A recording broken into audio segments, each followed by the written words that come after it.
আসসালামু আলাইকুম। আপনারা সবাই কেমন আছেন? আশা করি আল্লাহর রহমতে ভালো আছেন। আমি আলহামদুলিল্লাহ অনেক ভালো আছি। তো আজকে আপনাদেরকে দেখাবো মুরগির মাংসের রেসিপি। আশা করি আপনাদের অনেক ভালো লাগবে। তো এখানে হচ্ছে আমি একটা ফার্মের মুরগি নিয়ে নিয়েছি। মুরগিটাকে আমি ভালোভাবে ধুয়ে কুটে পরিষ্কার করে নিয়েছি। আর হচ্ছে হলুদ, লবণ আর সামান্য মরিচ দিয়ে আমি মেখে রেখেছিলাম আধা ঘন্টা। তো আধা ঘন্টা রেখে দিয়ে হচ্ছে আমি পরে ভেজে নিলাম। তো ওই ভাজা তেলের ভিতরে হচ্ছে এখানে আমি জিরা ফোড়ন আর হচ্ছে গরম মশলাগুলো দিয়ে দিলাম। আর লবঙ্গ, এলাচ, দারচিনি এগুলো আর পেঁয়াজ কুচি দিয়ে নিলাম। পেঁয়াজ কুচিটা বাদামি কালার হয়ে আসলে এখানে আমি আদা বাটা, রসুন বাটা আর হচ্ছে পেঁয়াজ বাটা এক এক চামচ করে দিয়ে দিলাম।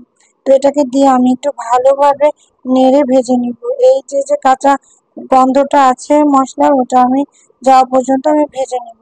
তো এখানেও হচ্ছে ধনিয়া গুঁড়া আর হলুদের গুঁড়া আর হচ্ছে মরিচের গুঁড়া, এটা দিয়ে আমি একটু ভেজে নিলাম। এরপর যে একটু গরম পানি দিয়ে নিলাম মশলাটা কষানোর জন্য, কারণ এই মশলাটা যত ভালো কষানো হয় তরকারির টেস্টটা কিন্তু তত ভালো আসে। এই জন্য আমি একটু মশলাটা ভালোভাবে কষিয়ে নিলাম। তো এই পর্যায়ে যারা এখনো আমার পেজটিতে ফলো দেননি তারা প্লিজ আমার পেজটিতে ফলো দিয়ে দিবেন। আর ইউটিউব থেকে দেখে থাকলে অবশ্যই সাবস্ক্রাইব করে দিবেন। লাইক, কমেন্ট, শেয়ার করতে একদম ভুলবেন না। তো এই পর্যায়ে হচ্ছে আমি এই যে আগে থেকে যে ভেজে রাখা যে মুরগির মাংসটা, ওটা আমি সুন্দরভাবে এখানে দিয়ে নিলাম। দিয়ে হচ্ছে এখানে আমি সামান্য একটু পানি দিয়ে নিলাম। নিচ থেকে মনে হচ্ছিল যে লেগে যাচ্ছিল, এ কারণে হচ্ছে আমি এই সামান্য পানিটা দিয়ে নিলাম। তো পানিটা দিয়ে আমি একটু ভালোভাবে এই মাংসগুলো আমি ভালোভাবে কষিয়ে নিব। তো আপনাদের যদি এই ভিডিওটি একটু হলেও ভালো লেগে থাকে অবশ্যই শেয়ার করে দিবেন। আমি এভাবে করে রান্না করি, মাশাআল্লাহ খেতে অসম্ভব মজা হয়। আপনারা অবশ্যই এভাবে একদিন রান্না করে খেয়ে দেখবেন, আশা করি অনেক ভালো লাগবে।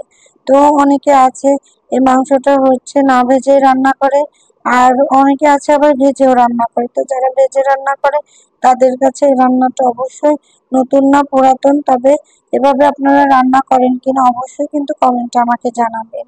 তো এ পর্যায়ে হচ্ছে আমি পরিমাণ মতো পানি দিয়ে নিলাম। পানিটা দিয়ে হচ্ছে এ পর্যায়ে হচ্ছে একটু নেড়ে দিয়েছি। এরপরে হচ্ছে এখানে যে যে আমি আলু দিয়ে নিলাম। তো আলুটাও আমি ভালোভাবে এখানে হচ্ছে ভেজে নিয়েছি, ভেজে আলুটাও আমি দিয়ে দিলাম। তো এই পর্যায়ে হচ্ছে আমি ঢেকে দিব। ঢেকে দিয়ে আমি এটাকে সিদ্ধ হওয়া পর্যন্ত অপেক্ষা করব।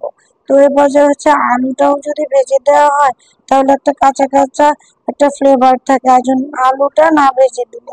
তো এখানে হচ্ছে আলুটা আমি ভেজে দেওয়ার কারণে এই কাঁচা কাঁচা একটা গন্ধ ওটা থাকবে না। তো এই পর্যায়ে হচ্ছে আমি জিরা গুঁড়া করে রেখেছিলাম, তো জিরা গুঁড়াটা আমি এখানে দিয়ে দিলাম। এটা হচ্ছে ভাজা জিরার গুঁড়া। তো নামিয়ে নিলে রেডি মুরগির মাংসের রেসিপি। আশা করি আপনাদের অনেক ভালো লেগেছে। ভালো লেগে থাকলে অবশ্যই একটা শেয়ার করে দিবেন। সবাই ভালো থাকবেন, দোয়া করবেন। আজ এই পর্যন্ত, আল্লাহ হাফেজ।